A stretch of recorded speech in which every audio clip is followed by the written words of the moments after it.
जय श्री कृष्ण। राधे राधे। दोस्तों, आज हम आपको सुनाने जा रहे हैं सनातन धर्म से जुड़ी एक अद्भुत भविष्यवाणी जो 2025 के लिए सबसे रहस्यमयी और डरावनी मानी जा रही है। दोस्तों, हिंदू धर्म में कालखंड को 4 भागों में विभाजित किया गया है: सतयुग, त्रेता युग, द्वापर युग और कलयुग। इन चारों युगों के समानांतर हिंदू धर्म में 4 पवित्र धामों की स्थापना भी मानी जाती है: बद्रीनाथ धाम, रामेश्वरम धाम, द्वारका धाम और जगन्नाथ धाम। लेकिन क्या आप जानते हैं कि इन चारों धामों की स्थापना किस युग में हुई थी? चलिए सबसे पहले मैं आपको यह बताता हूँ। बद्रीनाथ धाम की स्थापना सतयुग में हुई थी। रामेश्वरम धाम का निर्माण त्रेता युग में हुआ। द्वारका धाम द्वापर युग में स्थापित हुआ और जगन्नाथपुरी धाम की स्थापना कलयुग में हुई।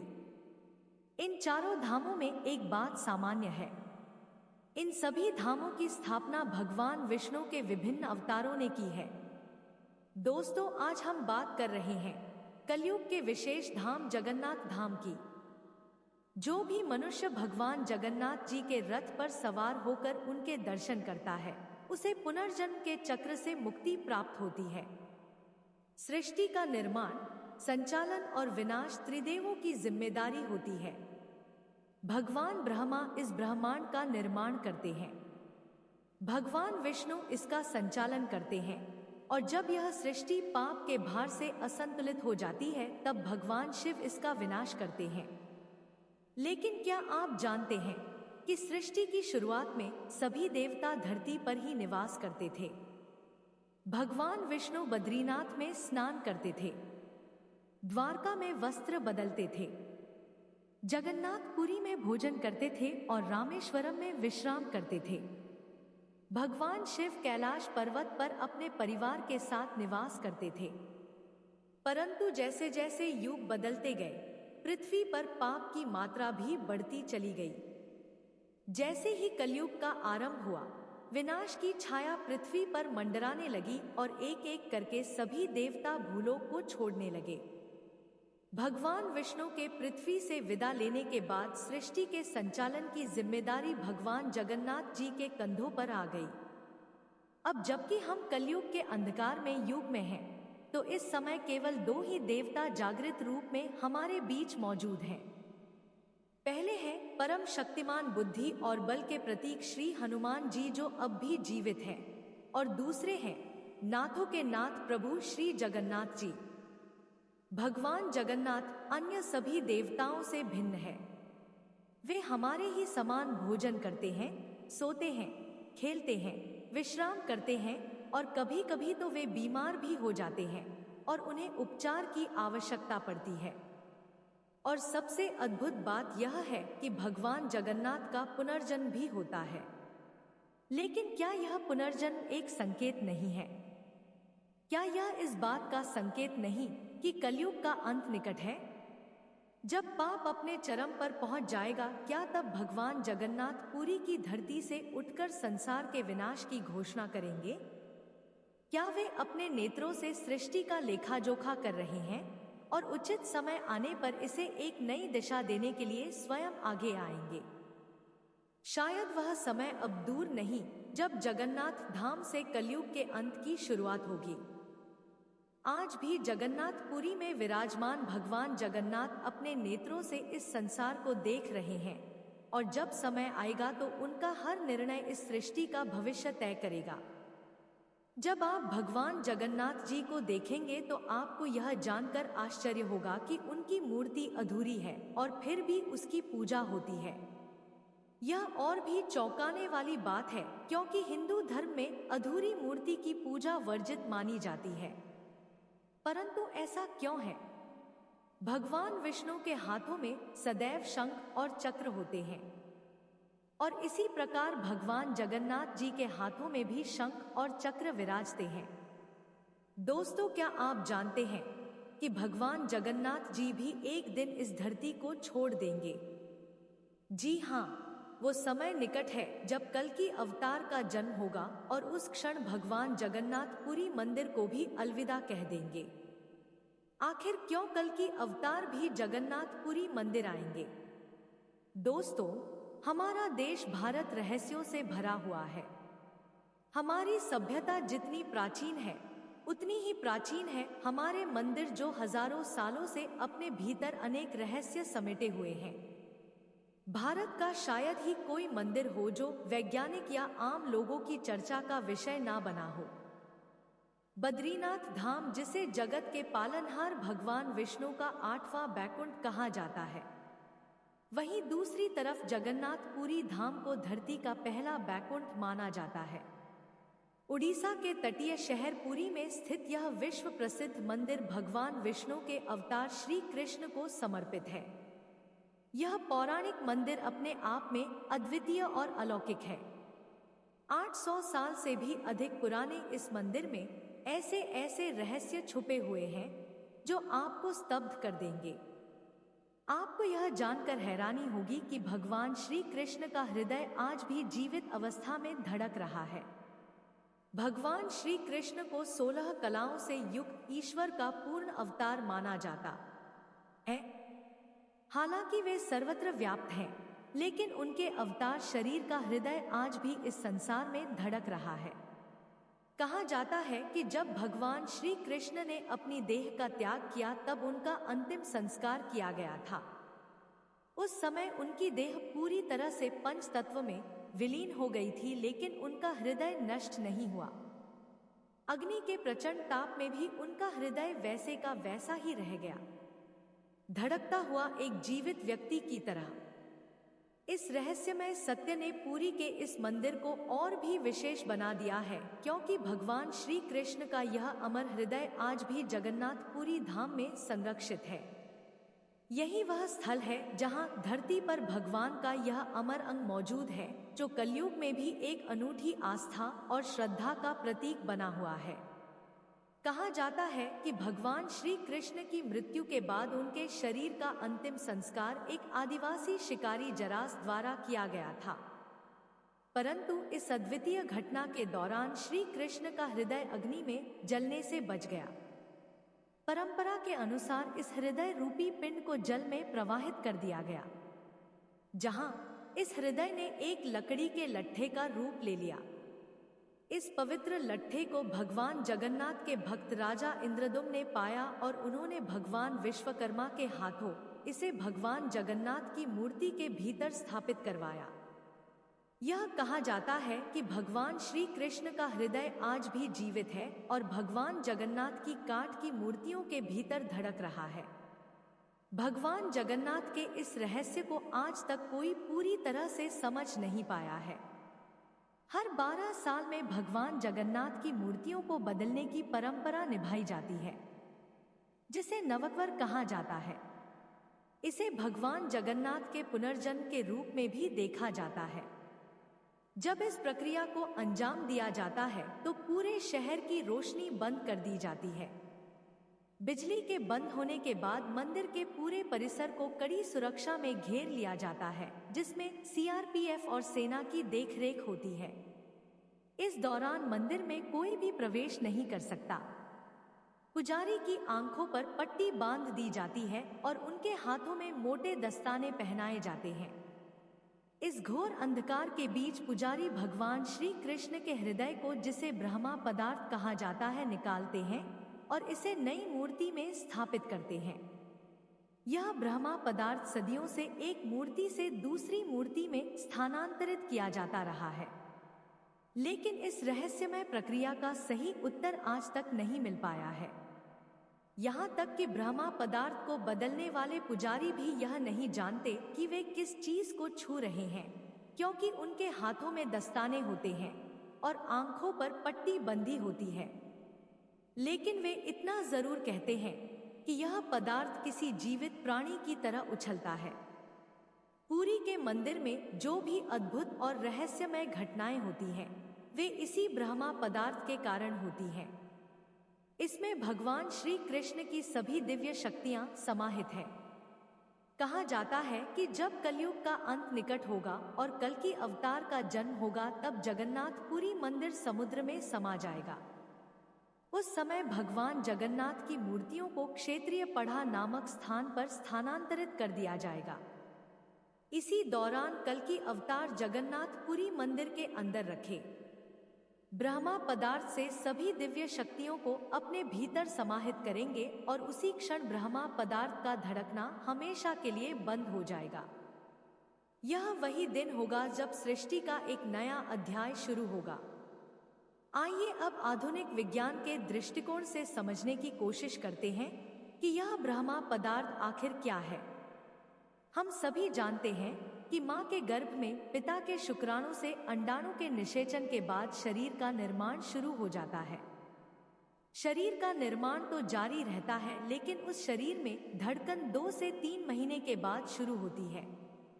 इस बिंदु पर आधुनिक विज्ञान बिल्कुल खामोश हो जाता है। आखिर यह कैसे होता है? वह कौन सा तत्व है जिसके शरीर में प्रवेश करते ही धड़कन शुरू हो जाती है? विज्ञान आज तक इस प्रश्न का उत्तर नहीं दे पाया है, लेकिन हमारे ऋषियों ने इसे बहुत पहले ही खोज लिया था। सनातन धर्म में इसे प्राण ऊर्जा के नाम से जाना जाता है। यह प्राण ऊर्जा वह शक्ति है जो इस नश्वर शरीर को जीवता प्रदान करती है, जो जड़ शरीर में चेतना का विस्तार करती है। प्राण ऊर्जा ही मूल और असीमित है। इस प्राण ऊर्जा को एक उदाहरण के माध्यम से समझते हैं। यदि हम शरीर को एक ट्रांसफॉर्मर मान लें और प्राण ऊर्जा को विद्युत, तो यह शरीर के ऊपर है कि वह 220 वोल्ट की ऊर्जा को ग्रहण करे या फिर 21,000 वोल्ट की ऊर्जा को। इस ऊर्जा से शरीर को केवल जीवंतता ही नहीं मिलती, बल्कि आश्चर्यजनक और अचंभित कर देने वाले परिणाम भी देखने को मिलते हैं। हमारे यहाँ तो योगियों ने पहले ही इस प्राण ऊर्जा को संकलित करके जीवित रहते हुए शरीर के बाहर निकल जाने की व्यवस्था खोजी है। फिर अपनी मर्जी से शरीर में पुनः प्रवेश करने का मार्ग भी खोजा, जिसे हम परकाया प्रवेश के नाम से जानते हैं। आपने हिमालय की गुफाओं में तपस्यारत योगियों के बारे में जरूर सुना होगा, जिनके लिए यह शरीर तपस्या के मार्ग में कभी बाधा नहीं बनता। तो जरा सोचिए, जिन्हें श्री कृष्ण को पूर्ण अवतार माना जाता है, उनकी ऊर्जा की सीमा क्या रही होगी? उनकी प्राण ऊर्जा की पराकाष्ठा क्या रही होगी? विज्ञान भले ही इस रहस्य को पूरी तरह से ना सुलझा पाया हो, लेकिन हमारे ऋषि मुनियों ने इसे समझा और आत्मसात किया। यह ब्रह्मा पदार्थ जो श्री कृष्ण का जीवित हृदय है, उसी प्राण ऊर्जा का प्रतीक है। यही वह शक्ति है जो भगवान जगन्नाथ की मूर्ति के भीतर समाहित है और जिसकी धड़कन आज भी महसूस की जा सकती है। यह प्राण ऊर्जा सृष्टि की सृजनात्मक ऊर्जा का ही एक अंश है। यह वही शक्ति है जो कलयुग के अंत में कल्कि अवतार के जन्म के साथ संसार को एक नई दिशा देगी। और यही वह दिन होगा जब ब्रह्मा पदार्थ का धड़कना हमेशा के लिए बंद हो जाएगा और यह सृष्टि एक नए अध्याय में प्रवेश करेगी। दोस्तों, अब जगन्नाथ मंदिर के एक और अनोखे रहस्य को जान लेते हैं। पुरी में निकलने वाली जगन्नाथ रथ यात्रा पिछले 500 सालों से चली आ रही है। इस यात्रा का वर्णन स्कंद पुराण, नारद पुराण, पद्म पुराण और ब्रह्मा पुराण में भी किया गया है। इस यात्रा में भगवान जगन्नाथ जी, उनके भाई बलभद्र और बहन सुभद्रा जी रथ पर सवार होते हैं। मान्यता है कि जो भी भक्त इस रथ को खींचता है, उसे मोक्ष की प्राप्ति होती है। यह यात्रा 9 दिनों तक चलती है और इसमें स्वयं भगवान जगन्नाथ रथ पर बैठकर पूरे नगर का भ्रमण करते हैं। अंत में वे अपनी मौसी के घर गुंडीचा मंदिर पहुंचते हैं। इस रथ यात्रा का एक और रहस्यमयी पहलू है जो हर साल घटता है, और वह है बारिश का होना। इतिहास गवाह है कि रथ यात्रा के दौरान बारिश अवश्य होती है। यह परंपरा इतनी पुरानी और लगातार है कि इसे महज एक संयोग कहना मुश्किल है। इस पर कई बार बुद्धिजीवियों के बीच चर्चा भी हुई। कुछ इसे मात्र एक संयोग मानते हैं, लेकिन सवाल यह उठता है कि कैसे हर साल बिना चुके इस विशेष दिन पर बारिश होती है। क्या यह मात्र एक संयोग हो सकता है, या फिर यह भगवान जगन्नाथ की लीला का एक अद्वितीय और रहस्यमय हिस्सा? शास्त्रों में उल्लेख मिलता है कि जब भगवान स्वयं रथ पर सवार होकर नगर भ्रमण के लिए निकलते हैं, तब प्रकृति भी उन्हें नमन करती है। बारिश के रूप में यह नमन भगवान जगन्नाथ की दिव्यता और शक्ति का प्रतीक बन चुका है। इस अनोखी परंपरा ने इस रथ यात्रा को और भी पवित्र और रहस्यमय बना दिया है। सोचिए, 500 वर्षों से बिना रुके हर साल इस यात्रा के दौरान बारिश का होना क्या महज एक संयोग हो सकता है, या फिर यह भगवान जगन्नाथ की एक ऐसी लीला है जो मानव मस्तिष्क से परे है? यह वह रहस्य है जो आज भी अनसुलझा है और जो हर साल लाखों भक्तों को अपनी ओर आकर्षित करता है। भगवान जगन्नाथ के रथ यात्रा के दौरान एक ऐसी घटना भी होती है जो हर साल लोगों को आश्चर्यचकित कर देती है, और वह है रथ का एक मुस्लिम मजार के सामने रुकना। आप सोच रहे होंगे कि हिंदू देवता और मुस्लिम मजार के बीच भला क्या संबंध हो सकता है। यह घटना हमें धार्मिक भक्ति की शक्ति और भगवान की अनुकंपा का अनोखा उदाहरण देती है। घटना उस समय की है जब भारत में मुगलों का शासन था। उनकी सेना में एक वीर योद्धा था जिसका नाम सालबेग था। सालबेग का पिता मुस्लिम और मां हिंदू थी। एक युद्ध के दौरान सालबेग के माथे पर गहरी चोट लगी जो कभी ठीक नहीं हो पाई।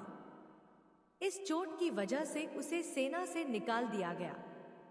जब उसकी मां ने अपने बेटे को दुखी देखा तो उसने उसे भगवान जगन्नाथ के दरबार में जाने की सलाह दी। सालबेग ने अपनी मां की बात मानकर भगवान जगन्नाथ की भक्ति शुरू कर दी। उसने अपना सारा ध्यान और श्रद्धा भगवान में लगा दी। उसकी भक्ति से भगवान जगन्नाथ इतने प्रसन्न हुए कि उन्होंने सालबेग के सपने में आकर दर्शन दिए। जब सालबेग सुबह उठा तो उसने पाया कि उसकी चोट ठीक हो चुकी थी। इस चमत्कार से उत्साहित होकर वह भगवान का गुणगान करते हुए जगन्नाथ मंदिर पहुंच गया। लेकिन वहां उसे एक और चुनौती का सामना करना पड़ा। मुस्लिम होने के कारण उसे मंदिर में प्रवेश नहीं करने दिया गया। लेकिन सालबेग ने हार नहीं मानी। उसने कहा, यदि मैं भगवान जगन्नाथ का सच्चा भक्त हूं तो वे स्वयं मुझे दर्शन देने आएंगे। सालबेग ने अपने जीवन के अंतिम क्षण तक भगवान की भक्ति की, लेकिन उन्हें कभी सीधे दर्शन नहीं मिल सके। जब सालबेग की मृत्यु हुई उसी साल भगवान जगन्नाथ की रथ यात्रा निकली। यात्रा के दौरान रथ अचानक सालबेग की मजार के सामने जाकर रुक गया। लाख कोशिशों के बाद भी रथ हिला नहीं। तब किसी ने सालबेग की भक्ति और उसके जीवन की घटना सुनाई। तब वहां मौजूद सभी लोग सालबेग के नाम के जयकारे लगाने लगे और तभी रथ ने आगे बढ़ना शुरू किया। तब से हर वर्ष भगवान जगन्नाथ का रथ यात्रा के दौरान सालबेग की मजार के सामने रुकता है। यह घटना हमें यह सिखाती है कि भक्ति किसी धर्म, जाति या पंथ से परे होती है। भगवान के लिए सच्ची भक्ति ही सबसे बड़ा धर्म है और उनकी कृपा पाने के लिए केवल एक सच्चे दिल की आवश्यकता होती है। सालबेग की कहानी इस बात का प्रमाण है कि भगवान किसी भी रूप में अपने भक्त की पुकार जरूर सुनते हैं और उसकी भक्ति का सम्मान करते हैं। दोस्तों, वैसे तो जगन्नाथपुरी का मंदिर अपने कई अद्भुत रहस्यों के लिए प्रसिद्ध है, लेकिन इनमें से एक रहस्य ऐसा है जो हर किसी को हैरान कर देता है, और वह है यहाँ का विशाल रसोई घर। यह दुनिया के सबसे बड़े रसोई घरों में से एक है। इस रसोई में हर दिन भगवान जगन्नाथ के लिए प्रसाद तैयार किया जाता है और इसके पीछे छिपी कहानी वाकई में चमत्कारी है। दोस्तों, वैसे तो जगन्नाथपुरी का मंदिर अपने कई अद्भुत रहस्यों के लिए प्रसिद्ध है, लेकिन इनमें से एक रहस्य ऐसा है जो हर किसी को हैरान कर देता है, और वह है यहाँ का विशाल रसोई घर। यह दुनिया के सबसे बड़े रसोई घरों में से एक है। इस रसोई में हर दिन भगवान जगन्नाथ के लिए प्रसाद तैयार किया जाता है और इसके पीछे छिपी कहानी वाकई में चमत्कारी है। मंदिर की इस रसोई में 500 से भी अधिक रसोई 300 सहयोगियों के साथ मिलकर भगवान के लिए प्रसाद बनाते हैं। हर दिन लगभग 2 लाख भक्त यहाँ भोजन ग्रहण करते हैं। लेकिन इस रसोई की सबसे रहस्यमय बात यह है कि चाहे भक्तों की संख्या कितनी भी हो, यहाँ प्रसाद कभी कम नहीं पड़ता और ना ही कभी व्यर्थ जाता है।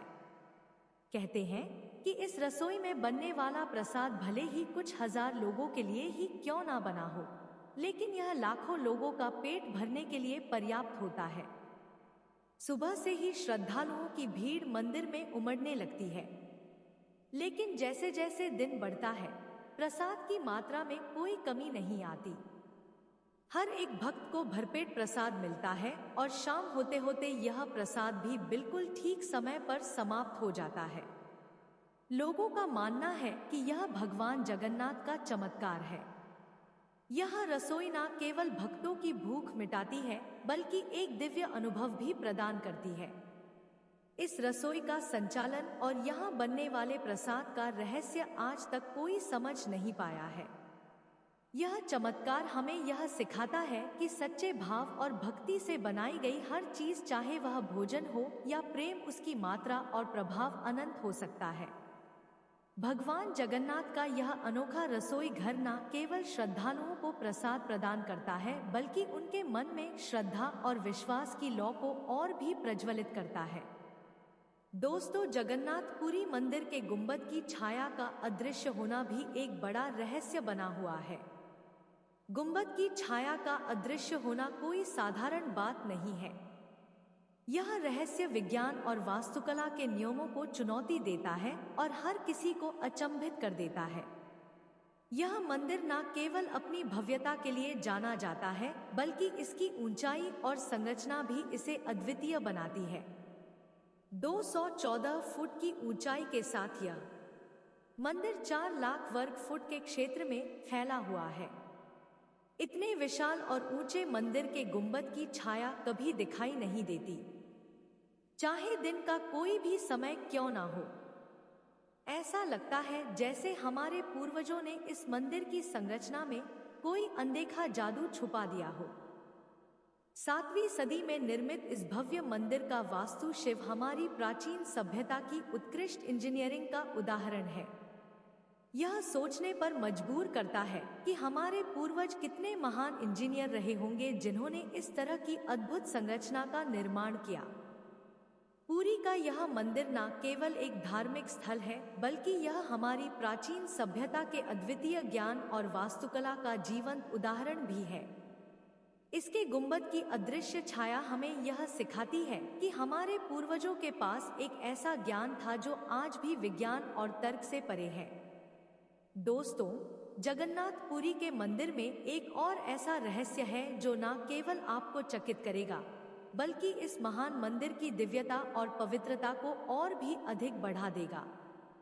इस अद्भुत रहस्य का केंद्र है मंदिर के गुंबद के ऊपर स्थित सुदर्शन चक्र। मंदिर के शीर्ष पर स्थित यह सुदर्शन चक्र न केवल इसकी शोभा बढ़ाता है बल्कि इसके पीछे एक चमत्कारी कहानी भी जुड़ी हुई है। कहा जाता है कि पुरी में आप कहीं भी खड़े हो जाएं, आपको मंदिर के शीर्ष पर लगे इस सुदर्शन चक्र का दर्शन अवश्य होगा। इस चक्र की बनावट इतनी अद्भुत है कि आप इसे किसी भी दिशा से देखें, हमेशा ऐसा प्रतीत होगा जैसे सुदर्शन चक्र आपके सामने ही है। इसे नील चक्र भी कहा जाता है और यह अष्ट धातु से बना हुआ है जो इसे बेहद पवित्र और चमत्कारी बनाता है। एक और रहस्यमय बात यह है कि मंदिर के गुंबद के ऊपर ना तो कोई पक्षी उड़ता है और ना ही कोई हवाई जहाज इसके ऊपर से गुजर सकता है। ऐसा कहा जाता है कि यदि कोई विमान मंदिर के शिखर के पास उड़ने की कोशिश भी करता है तो उसका रास्ता अपने आप ही बदल जाता है। मंदिर के शिखर के पास पक्षियों को उड़ते हुए कभी नहीं देखा गया, जो इस स्थान की पवित्रता और रहस्य को और भी गहरा बना देता है।